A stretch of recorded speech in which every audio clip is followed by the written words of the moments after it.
नमस्कार दोस्तों, आपका स्वागत है इस वीडियो में।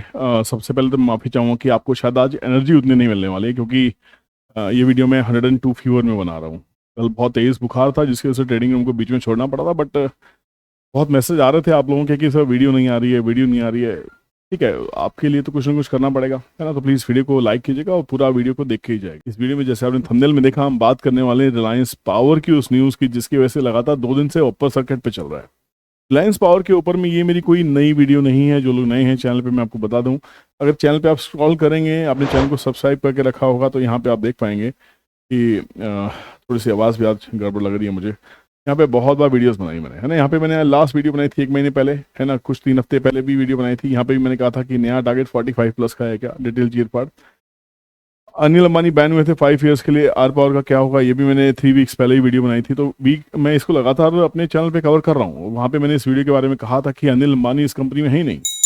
जब अनिल अंबानी इस कंपनी में है ही नहीं, इसकी बागडोर किसी और के हाथ में है और वो कंपनी को चलाने की कोशिश कर रहे हैं, डे वन से इसके ऊपर वीडियो बना रहा हूँ। तो यहाँ पे इस न्यूज़ को कवर करना बहुत ही ज़्यादा इंपॉर्टेंट हो जाता है, राइट। तो ध्यान से देखते हैं कि एक्चुअल में रिलायंस पावर को अगर देख रहे हैं तो लगातार 2 दिन से अपर सर्किट के अंदर में है और अच्छा खासा राउंडिंग बॉटम फॉर्मेशन होता हुआ दिखाई दे रहा है।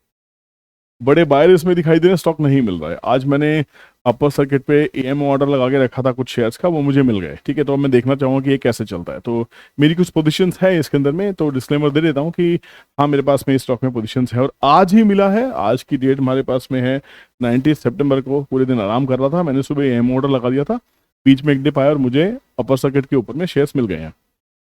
तो अब ये कहानी क्या है, कहानी को देखने से पहले हम चलते हैं इनके मीडिया प्रेस रिलीज के ऊपर में, जो बहुत ही इंटरेस्टिंग है, बहुत ही इंटरेस्टिंग है। ध्यान से देखिएगा, एक एक लाइन को स्टडी कीजिएगा कि हर लाइन के अंदर में हमें समझ में आएगा ये कंपनी वाकई डेट फ्री हो गई है। डेट फ्री का स्टेटस इसको पहले भी मिल चुका है, बहुत बार इसके ऊपर चर्चा हम कर चुके हैं। बट यहाँ पे 4-5 इंफॉर्मेशन कंपनी ने अभी ये 17 सितंबर को अपनी वेबसाइट पे ये प्रेस रिलीज डाला गया है। इसमें क्या है, Reliance power limited settles its obligation of rupees 3872 crore rupees towards corporate guarantee to the lenders of Vidarbha Industry Power Limited। ये प्रोजेक्ट था इनका, पावर प्रोजेक्ट है, ठीक है, थर्मल पावर प्रोजेक्ट है। इसके अगेंस्ट में जो भी डेट था खत्म कर दिया गया।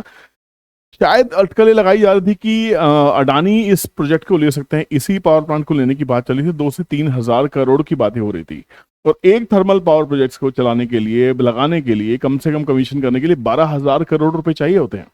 तो 12,000 करोड़ रुपए का पावर प्रोजेक्ट अगर अडानी की झोली में चला जाता तो उनके तो वारे नारे होने ही थे। तो यहाँ पे कंपनी ने बहुत बड़ा दाव खेला है। बहुत कमाल की न्यूज़ है ये कि कंपनी अपने इस पावर प्रोजेक्ट को रिटेन कर रही है। दूसरी इंफॉर्मेशन है कि Reliance power limited settles all disputes with the CFM asset reconstruction company private limited. इसके साथ भी ड्यूज क्लियर हो गए हैं। Reliance Power Limited, the listed entity, has zero debt from banks and financial institutions। ये बहुत बड़ी बात है, ध्यान रखिएगा।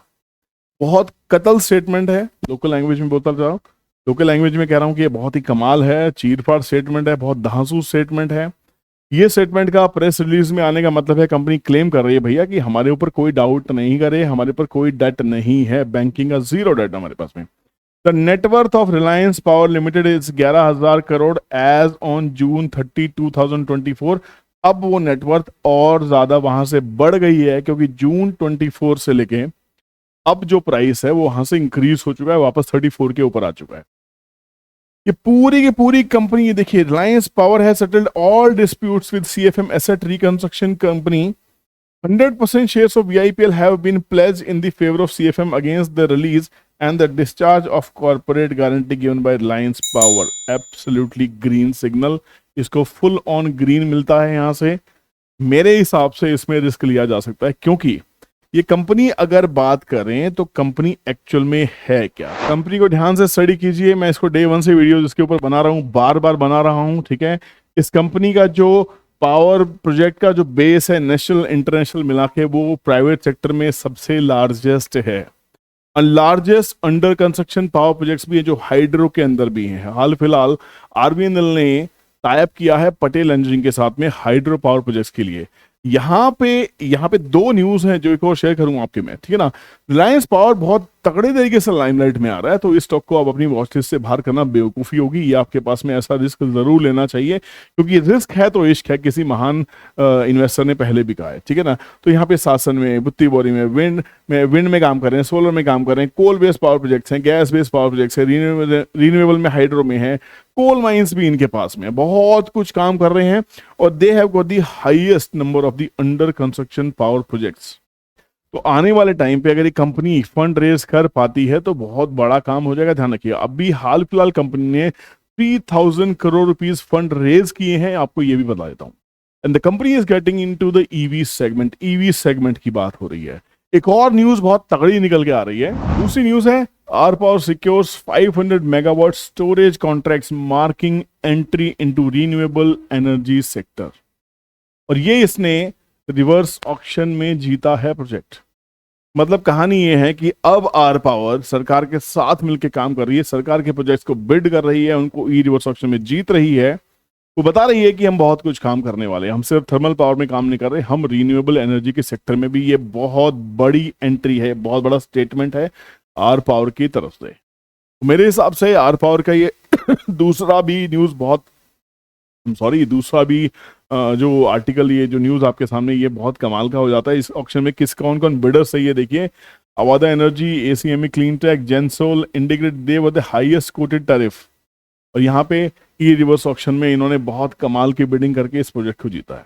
तो यहाँ पे आने वाले टाइम में कंपनी फंड भी रेज करती रही, कंपनी को फंड रेजिंग स्टार्ट हो जाएगी। तो मेरे हिसाब से ये बहुत ही कमाल का गेम बनने वाला है रिलायंस पावर के लिए। रिलायंस पावर अभी 13,900 करोड़ की कंपनी होगी, 11,000 करोड़ की थी वो 30 जून 2024 को, अभी वो 13,907 करोड़ की कंपनी है, कोई डेट नहीं है। और एक और चीज पे ध्यान दिलाना चाहूंगा आपका मैं, कि यहाँ पे जो नंबर ऑफ इक्विटी शेयर्स है वो सिर्फ 402 करोड़ हैं, ज्यादा नंबर ऑफ शेयर्स नहीं है। इस शेयर को भागने में ज्यादा टाइम नहीं लगना चाहिए। इसमें अगर इन्वेस्टर्स का दिमाग आ गया, एफआईज ने इसको पसंद कर लिया, तो आप सोचिए कि आपके हाथ से क्या गेम निकलने वाला है। अगर इन्वेस्टर्स के ऊपर ध्यान लगाने की कोशिश करें तो आपको गेम पूरा समझ में आ जाना चाहिए। जो मैं आपको बार बार से कहता हूँ, शिकारी आ रहे हैं, शिकारी आ रहे हैं। शिकारी क्या आ रहे हैं, देखिए 24-25% के आसपास इक्विटी प्रमोटर होल्ड कर रहे हैं। एफआईज ने 7% से लेके 13% के आसपास में एंट्री की है, कमाल, अपनी एंट्रीज को डबल किया है यहाँ से आज तक में। इंस्टीट्यूशन 3% के आसपास रुके हुए हैं, हालांकि डीआईएस ने थोड़ा सा माल बेचा है। पब्लिक के पास 64% था, फिर घट गया, फिर पब्लिक ने थोड़ी सी एंट्री मारी, 60% के आस पब्लिक के पास फिर भी है। एक नजर क्वार्टर पे डाल लेते हैं। जब डेट कंपनी कम करती है, सबसे पहले उसको इंटरेस्ट कॉस्ट कम होती चली जाती है। तो इंटरेस्ट कॉस्ट जो थी स्टैंडअलोन बेसिस पे कंपनी के ऊपर थोड़ा डेट है, जो देखिए यहाँ पे थोड़ा सा डेट वो कंपनी इंटरेस्ट पेमेंट कर रही है, बट यहाँ पे भी लगातार वो कम होता जा रहा है। और कंसोलिडेटेड बेसिस पे अगर बात करते हैं, जिसकी चर्चा की गई है, ये आपको आने वाले क्वार्टर में ये सब चीजें आपको वाइप ऑफ होती हुई दिखाई देंगी। ये आपको रिजल्ट इसका दिखाई देगा नेक्स्ट क्वार्टर में। तो अगर किसी भी कंपनी को आप फंडामेंटली होल्ड करना चाहते हैं तो आपको 3 महीने का समय तो उसको देना ही पड़ेगा। 3 महीने के लिए आपको रुकना ही पड़ेगा, क्योंकि कंपनी अगला जो क्वार्टर है वो 3 महीने बाद ही शो करने वाली है कि उसने इस 3 महीने में क्या किया। तो यहाँ पे इसके ऊपर नजर बना के रखिए। मेरे हिसाब से एक धमाकेदार एंट्री है। 2000 करोड़ के आसपास की सेल्स कंपनी लगातार कर रही है, इसमें कोई डाउट नहीं है। कंपनी प्रॉफिट भी अर्न कर रही है 650 करोड़ के आसपास। सोचिए 650 करोड़ में से 500 करोड़ की इंटरेस्ट कॉस्ट चली जाती है, कंपनी 100 करोड़ के लॉस में दिखाई दे रही है। जब ये इंटरेस्ट कॉस्ट आपको नहीं दिखाई देगी तो आप सोच सकते हैं क्या होने वाला है। और जिन एसेट्स के ऊपर में डेप्रिसिएशन लग रही है, अगर कंपनी उन एसेट्स को, जो उनके नॉन वर्किंग एसेट्स, अगर उनको सेल कर देती है तो डेप्रिसिएशन कॉस्ट भी कम होती दिखाई देगी। तो एकदम से आप देखेंगे कि इसका टर्न अराउंड हो गया है। आप फिर ऐसी न्यूज पाएंगे कि आर पावर का हुआ धमाकेदार टर्न अराउंड। तो टर्न अराउंड ऐसे होगा, डेप्रिसिएशन कम हो जाएगी, इंटरेस्ट कॉस्ट कम हो जाएगी। तो आने वाले क्वार्टर इसके लिए चांदी होने वाले हैं। वहां से फिर इस कंपनी की ईपीएस भी पॉजिटिव होनी शुरू हो जाएगी। वहां पे आपके फंडामेंटल सब सही दिखने लगेंगे धीरे धीरे। जैसे सुजलॉन में टर्न अराउंड हुआ, वो टर्न अराउंड यहाँ पे भी दिखाई देता है। तो मेरे हिसाब से अगर चार्ट की बात करें तो चार्ट के ऊपर तो मैं कितनी बार बात कर चुका हूँ, बट फिर भी दिल है कि मानता नहीं। तो ये देखिए, ये बहुत सारे जो हरे हरे आपको टावर दिखाई दे रहे, बुर्ज खलीफा मूवमेंट्स दिखाई दे रही हैं, ये सभी एफआईज हैं जिन्होंने अपनी पोजीशंस को बढ़ाया। और ये ब्रेकआउट होता हमारा ऑलमोस्ट 20 रुपीज के आसपास का ब्रेकआउट, 15-16 रुपीज के आसपास का ब्रेकआउट है। और 16 से अगर मैं 5-13 का फॉर्मूला लगाता हूँ, जो मेरा मंथली चार्ट के ऊपर में होता है, तो 16-4 एंड 16-5 था। तो मेरे हिसाब से इसका ये टारगेट तो ऊपर का निकल जाता है, ठीक है ना। नीचे में जो सपोर्ट पॉइंट्स हैं वो 30 रुपीज़ के आसपास में, बहुत छोटा सपोर्ट है। इतनी बड़ी बड़ी नेगेटिव न्यूज़ के बाद में 30 रुपीज़ को इसने नहीं ब्रेक किया, तो 30 रुपीज़ के कंसोलिडेटेड स्टॉप लॉस के साथ में, एक सुपर स्टॉप लॉस के साथ में मैं इसमें पोजीशन अपनी बना के रखूंगा।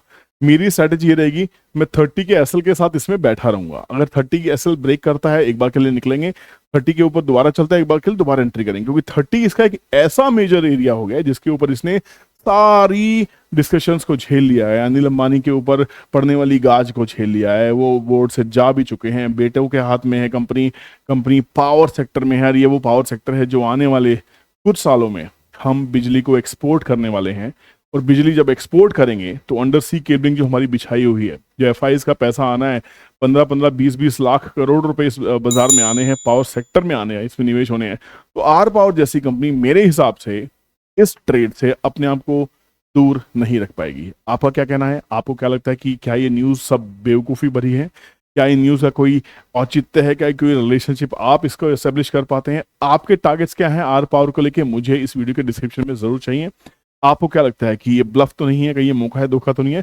वो भी मुझे आपका चाहिए, ठीक है। मेरी तरफ से इतना सा ही था, लेने बेचने की सलाह नहीं है। मेरी पोजीशन से मैं पहले से डिस्क्लेमर दे रहा हूँ, मैंने लिया है इसलिए आप लेंगे, कतई नहीं होना चाहिए।